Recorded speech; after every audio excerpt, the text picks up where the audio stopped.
Well, in August, hopefully you'll be enjoying your garden and sitting out in it a lot, enjoying the fruits of your labour. Speaking of fruit, a lot of your fruit, if you've planted any, should be fruiting now. For example, your summer fruiting raspberries should probably have finished and you should have enjoyed them all with some lovely cream. After your raspberries have finished fruiting, this is your summer ones, you can trim the canes down to the floor. Only cut them down to ground level when the fruit has finished. After the old raspberry canes have been cut, you can tie in the new canes.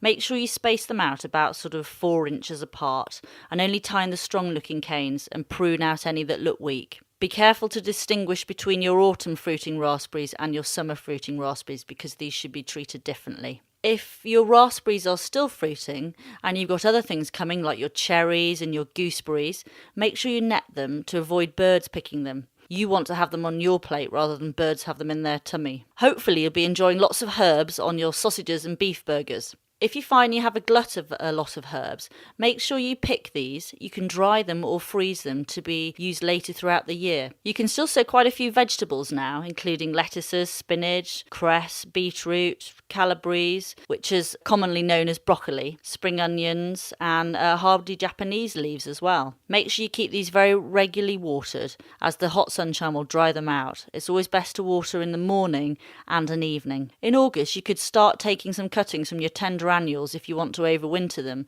For example, your geraniums, your fuchsias, verbena and things, if you don't want these to be lost. Otherwise, you can wait till things go to seed later on and make sure you have the seed to keep the crop for next year. In August, watering is paramount. You should try and check your plants as often as you can. It's always better to give them a really good soak than just sprinkle them with water. Some plants, particularly plants in hanging baskets, often need watering maybe twice a day if it's been a real scorcher. In summer, it's difficult to overwater if you have drainage holes in your pots. However, yes, there are certain plants that like less water than others. For example, Sophinia petunias in your hanging baskets need plenty of water and geraniums need less so. But on a whole, during August, it is hard to overwater.